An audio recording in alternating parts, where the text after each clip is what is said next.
Welcome to the second part of Middle-earth. Woo!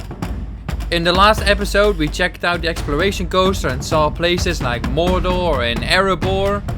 And in this episode we're gonna dive into the Mines of Moria. This music is getting me so hyped and I'm so excited to show you Moria. There's gonna be some epic twists and turns and some crazy surprises. So without further ado, let's freaking go!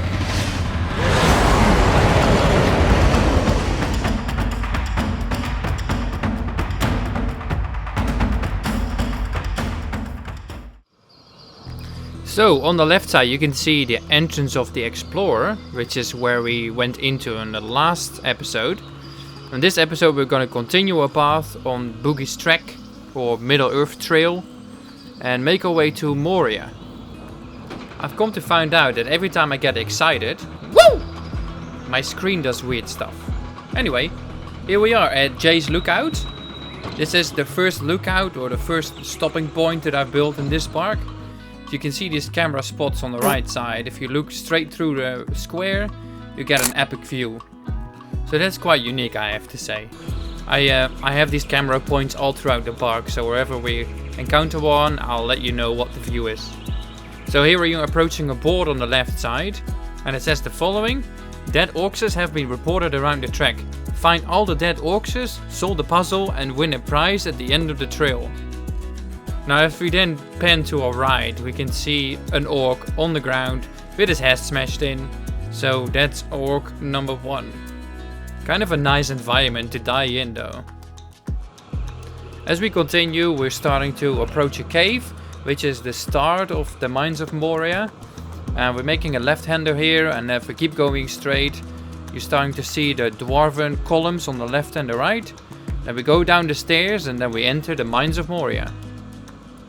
Now I'm using a track ride to record the following of the tracks, like walking down the tracks. So it's like really nice and smooth and you have a good view. But the track ride I was using cannot go down these stairs, so I'm taking over here with the camera until we're on flat ground. So as you can see, we have now fully entered the cave.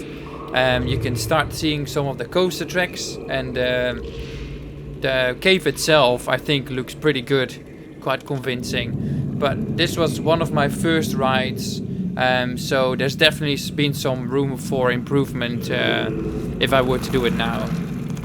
So just taking a look around in this cave, you can see some of the pathing as well that we'll be following after this ride. And then all the way at the bottom there, a lonely orc that has stabbed himself in the face. How unfortunate.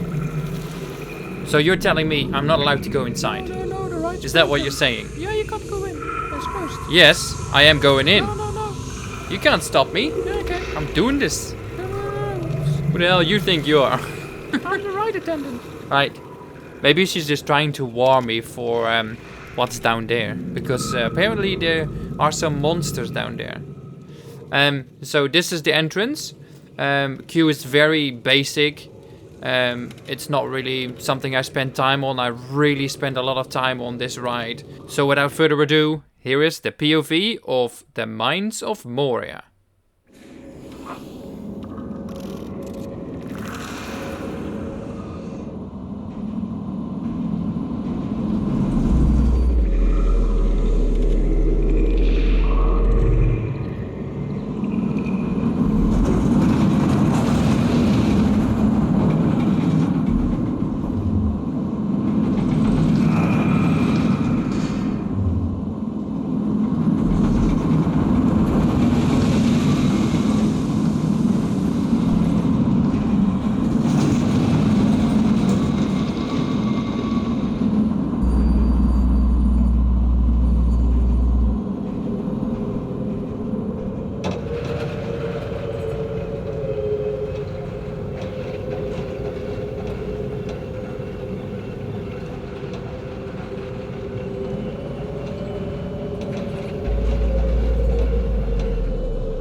A demon from an ancient world. This foe is beyond any of us. Run!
Alright, that was the Escape Moria coaster.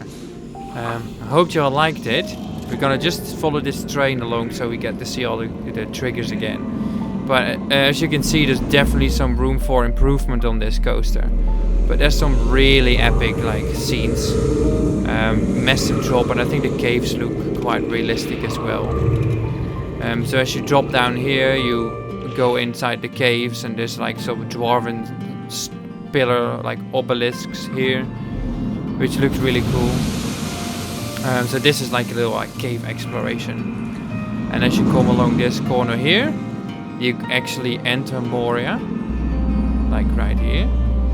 And I think this looks pretty cool, the theming of it. And then all of a sudden the room lights up and you realize, oh crap, I'm actually in Moria. And I don't know if you know the scene in Moria, but they encounter a Balrog, which is an ancient creature, massive lava monster, like a fire demon. A Balrog, a demon from an ancient world. This foe is beyond any of us. Run! And that kind of arrives, and then you see like this hallway light up. And then they, a little bit further, you encounter Gandalf. Go back to the shadow. And then all of a sudden you've got the Balrog there. Shall not pass! And then obviously everyone knows that scene, you shall not pass. Like this Balrog is massive. And then you drop all the way down. Through the caves. Some lava here. And then you race up. Massive, like half loop kind of thing. And some more lava here. You like race past with high speed. And then you go back to the surface. Well, surface, underground surface where you kind of are. Where you're from. And then you arrive back here. And then do a little half loop. Go this way, and then you're back at the station. So yeah, this is like my first. This was the first creation in this park. Kind of set me up for making the rest, and really it was really inspiring for me making this creation first. And then I was like, what am I gonna do next? There's so many things to build, because there's so many cool scenes for Lord of the Rings. So I started with Moria because I was thinking, in the first movie they make the Fellowship, and then they enter Moria, and the Watcher of the Water is just outside as well, which is kind of iconic as well before entering Moria. But yeah, so in the next episode we'll be continuing our path, like what we've been following, and then we go out there, and then we'll visit Hobbiton. And in Hobbiton there's a coaster there as well, which you'll see, and there's a wooden wild mouse coaster.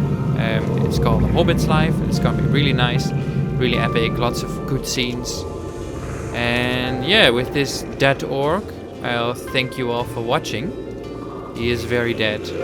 Oh my god, so dead. Thank you all for watching. I hope to see you in the next video, where we go visit Hobbiton, like I said. Yeah, thank you all so much. I'll catch you in the next one. Goodbye.